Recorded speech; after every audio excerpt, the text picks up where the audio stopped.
və təkrar. Təkrarı açıq materialları da oxuya bilərsiniz. Belə qısa təkrar gedirəm. Deməli, isimlər quruluşda görə simple, derivative, bir də compound, yəni sadə düzəltmə mürəkkəb. Sadə isimlər bir kök, düzəltmələr şəkilçi və kök, mürəkkəb iki və daha çox ismin birləşməsi. İsimlər həm sayılır, həm də sayılmır. Sayılan isimlərin əksəriyyətinin cəm forması S şəkilçisi ilə düzəlir. Sayım isimlər şəkilsiz, yəni kökdən dəyişərək, həmişə cəmdə olan ya da təki cəmi eyni olan. Man, men, goose, geese, food, feet, child, children, louse, lice, ox, oxen, tooth, teeth, woman, woman, mouse, mouse, mice. Bunları əzbərləyin, lazım olur yiyəlikdə. People, police, poultry, cattle. Bunlar həmişə cəmdədir. Mənaları burada ekranda görürsünüz. Və təki cəmi eyni olanlar sheep, deer, fish. Swine lazım deyil. Bundan təki də budur, cəmdə budur. Uncountable'lar sayılmır, uncountable'lar cəmlənmir, uncountable'ların qabağına en və rəqəm işlənmir. Ən geniş yayılmış testlərdəndir. Yəni ismə aid düşəndə. İki isim yanaşı gəlsə yanaşı.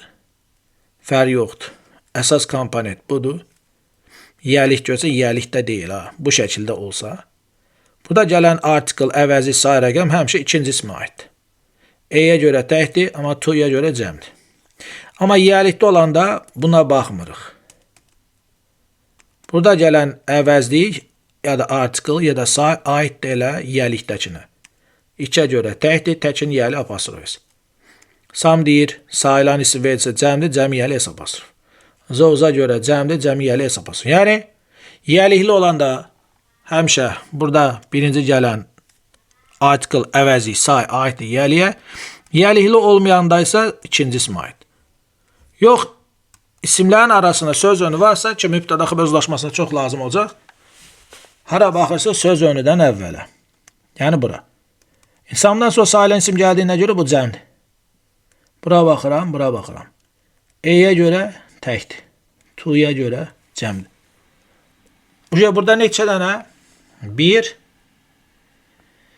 və demək olar 2 dənə mövzu oldu.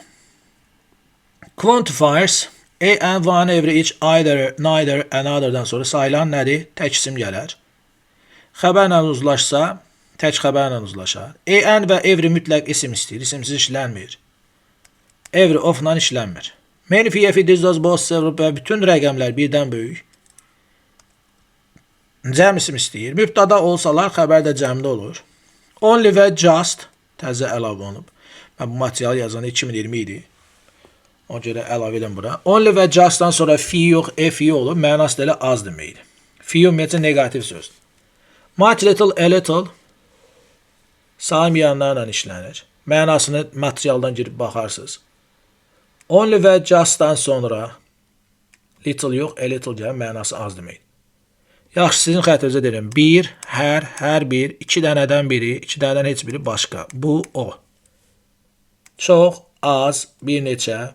Bu, bunlar, o, onlar. Hər ikisi, bir neçə. Çox, az, biraz, bir qədər. Bu, o. Bütün, hamı, biraz, bir neçə, bəzi, bir qədər. Bu, bəzən çox vaxt tərcümə olunmur. Samın əvəzləyicisidir. Başqa, daha çox, əksər, çox, kifayət qədər. All, some, any, other, more, most, a lot of, enough. Həm cəm isimdən işlənir, həm sayılmayan. Cəmdən işlənəndə xəbər cəm olur, sayılmayan işləndə xəbər tək olur. A lot of mütləq isim istəyir. Other mütləq isim istəyir, isimsiz səhvdir. Samı təsdiqdə enini inkar ya da sualda versin. İstisnalar qəbula düşmür. Sifət, zərf inafdan əvvəl, isim inafdan sonra gəlir. A lotun ofu yoxsa isim istəmir, amma özündən əvvəl gələn feili təyin edə bilir. Another sayılan təklə işlənir, isimlə isimsiz fərqi yoxdur. Other isə cəm və saymayanla işlənir, mütləq isimlə işlənməli. Bu qədər net. Bu da ikinci mövzu. Bunlar hamısı toplunun suallarıdır, ona görə sual izah eləmirəm. Və possessive case. Yiyəlik iki cür düzəlir. Ya apostrof S, ya da apostrof. Bir ismin cəm forması S ilə düzəlirsə, ya da bir isimdə S cəm şəkilçisi varsa, yelik sadəcə apostrof olacaq. S-dən sağda. Bu demək yerdə qalan bütün isimlər tək, kökdən dəyişən, təki cəmi eyni olan, yəni S cəm şəkilçisi olmayan lüboy ismin yeliyi apostrof S-dir.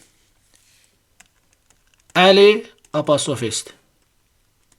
Boy apostrof S-dir. Amma boys S cəm şəkilçisi olduğuna görə budur. İndi baxa bilərsiniz. Kökdən dəyişənlər cattle, people, police, tonight, tomorrow, today, yesterday, ayların adları, fəsillərin adları, Mr., Mrs., morning, afternoon, günlərin adları, həftənin günləri, doktor filan kəs, illər, hamısı apostrof S, il təkdədir, görürsünüz. Hamısı apostrof S. Mother-in-law, sister-in-law, brother-in-law, editor-in-chief, commander-in-chief. Bunlar birinci tərəfdən cəmləndiyinə görə yiyəlin buna aidiyyəti yoxdur. Tək formada da yiyəlik bura düşür apostrof S. Cəm formada da yiyəlik bura düşür apostrof S. Bütün soyadlar tək olduğuna görə yiyəlik apostrof S-dir. Amma soyadın qabağında Z artiklı görsəz S apostrof. Doctor, chemist, butcher, baker, grocer, florist, dentist, hairdresser hamısını apostrof S yapışdırın. One, average, either, neither, another, this, that'dan sonra gələn isim tək olduğuna görə yiyəlik apostrof S. Many, few, this, those, both, several rəqəmlərdən sonra indi müəllim tüz deyir. Ekrandakını deyirəm də Allah köməyin olsun. Cəm isim də S ilə cəmlənənsə təbii ki yiyəlik belədir. All, some, other, most və yaxud başqalar olsun. Cəm isim S ilə cəmlənsə yiyəlik budur. Bir əşya iki və çox nəfərə aidsə sonuncu şəxs yiyəlik qəbul edir. Bunun əşyası ayrılsa yiyəlik də nə olur? Ayrı olur, isim də cəmlənir. Bədən üzvlərindən söhbət gedirsə, yiyəlik zaten ayrı olur. Neither, nor, either, or olanda yiyəlik ayrı olur. Here sayılmır. Bu arada bunu deyək.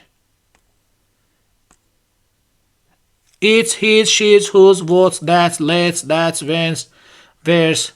Apostrof S-dən sonra isimdən başqa nə gəlsin? Not, no. My, your, his, her, it's, I, your, they, going to, got. Bunların heç biri yiyəlik deyil. Bu qədər sadə. Bu da sizə isim, quantifiers, bir də possessive case'in nəyi? Təkrarı, hələlik, sağ olun.